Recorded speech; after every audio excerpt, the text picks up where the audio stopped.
If we graded athletes off their celebrity, there's no doubt that Tim Tebow would be an A-lister.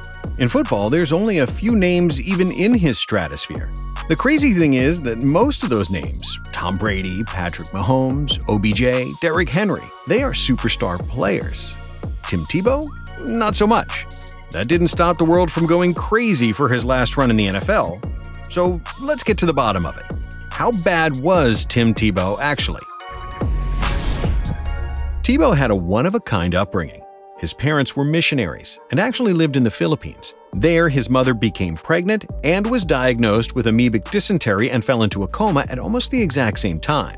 With the lack of technology in the Philippines and the bleak, dire situation his mother was in, doctors recommended that they decide not to have the child. That went against the Tebow's religious beliefs, so they refused, and Timothy Richard Tebow was born in Manila, Philippines. The Tebows continued their mission for the first 3 years of Tim's life before they moved to Jacksonville, Florida.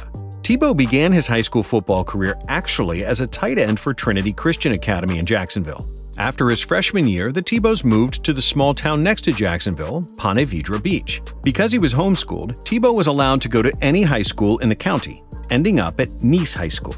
Nice was awful at football. Tebow recounts his sophomore year, where they were the other team's homecoming game for every single away game. Looking for a chance to prove he was a game-breaking QB, Tebow still went. Behind Tebow's incredible dual-threat ability, Nice made an immediate turnaround during his junior season. They went 11-2, including a legendary game where Tebow willed his team to a huge win on a broken fibula. For his incredible play, he was named Mr. Florida in 2004. In 2005, he turned it up even more. Nice dominated opponents on the way to the school's only state championship, and Tebow repeated as Mr. Football in Florida. Tebow followed in his parents' footsteps, where he enrolled at the University of Florida and became an immediate fan favorite of Gator Nation. As a freshman, he was Urban Meyer's secret weapon in short yardage. His first legendary moment came against the 9th-ranked LSU Tigers. On the goal line, Tebow faked like he was going to run it into the end zone before pulling up for a jump pass to the tight end for the huge score.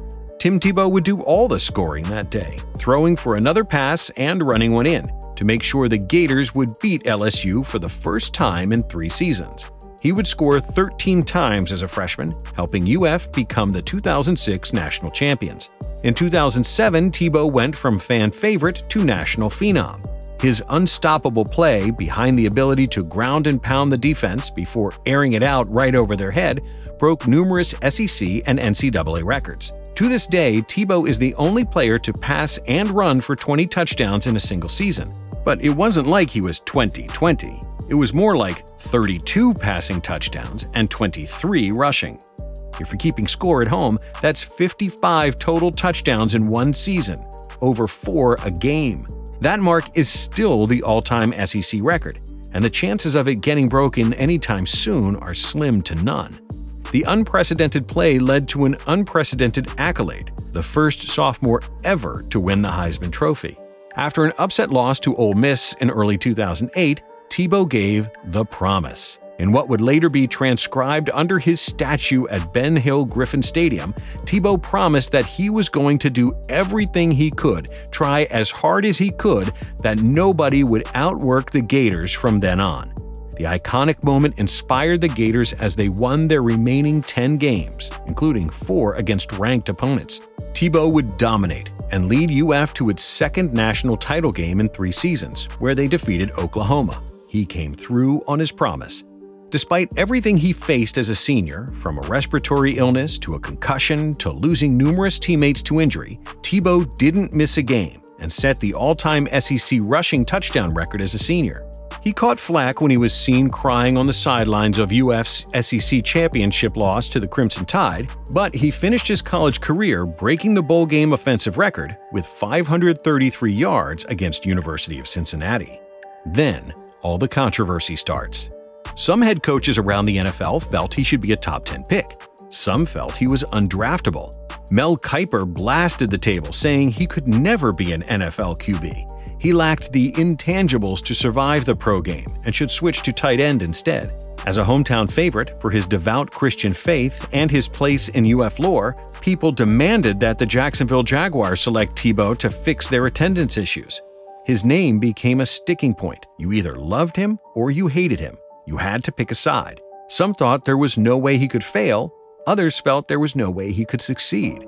Despite the fatal flaws throwing the ball, Josh McDaniels and the Denver Broncos took a huge risk late in the first round in the 2010 NFL Draft, taking Tim Tebow with their 25th overall pick. They literally had no plan for him, but Tebow immediately became the highest-selling jersey in the NFL, a testament to the huge draw and polarizing figure he had become. It would take until nearly the end of the season before Tebow made his first career start.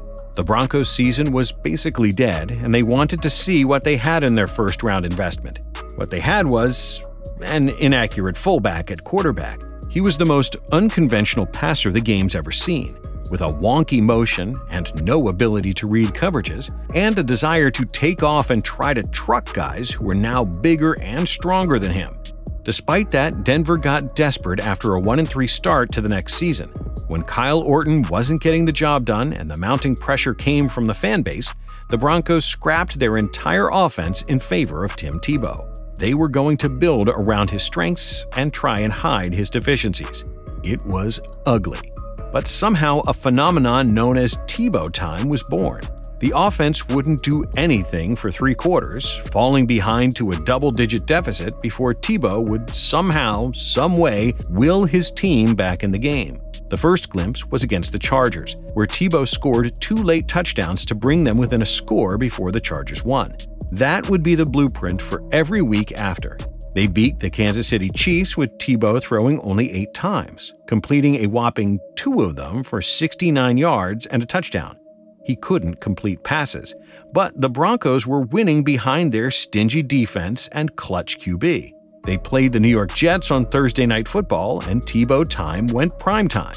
Down 13-10 with 6 to go, Tebow put Denver on his back, willing them down the field before a massive 20-yard touchdown run sealed the comeback with less than a minute left. He was the talk of the world. Less than a week later, he would do it again. Like clockwork, the Broncos would need a huge offensive play late, and Tebow came through.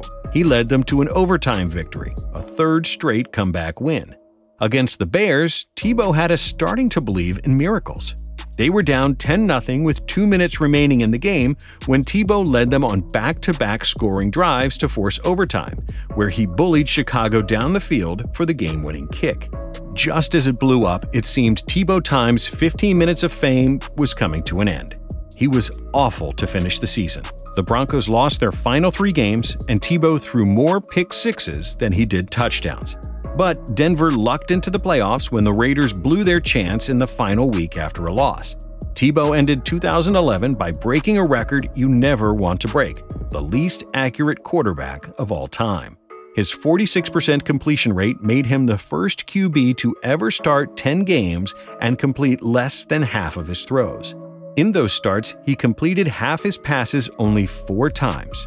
Despite all that, Tebow time wasn't over yet.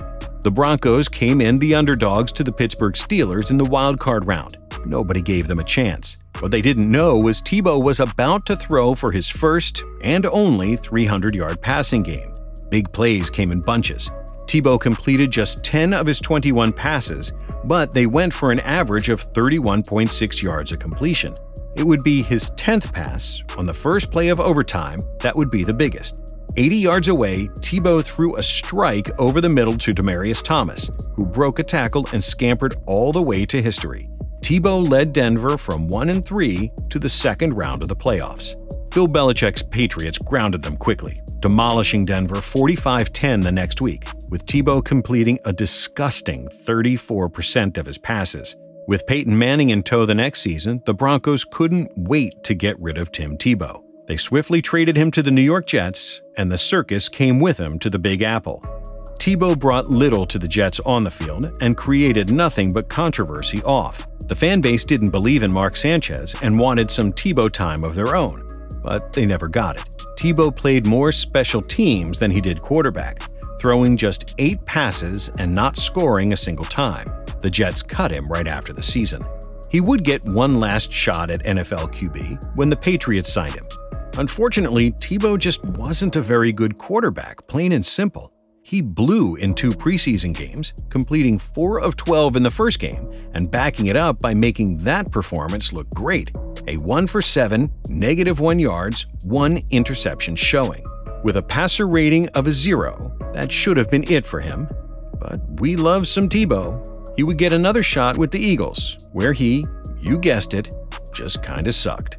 And because we love Tebow so much, he got another shot after being away from football for 6 years. This time, he gave up his NFL quarterback dreams to play tight end for his hometown Jags. The problem is, he was 34 and never played tight end. Unsurprisingly, he was dreadful at the position. It took just one viral meme attempt at a block for the Jags to unceremoniously cut Tebow. Look, Tim Tebow is among the greatest college football players of all time. He's a great role model no matter where you sit on his bandwagon. Unfortunately, Tim Tebow is also the most inaccurate NFL quarterback of all time. So, how bad was Tim Tebow actually? Bad. Like, really bad. But in the reality TV show that is the NFL, Tebow Time made for one hell of an episode.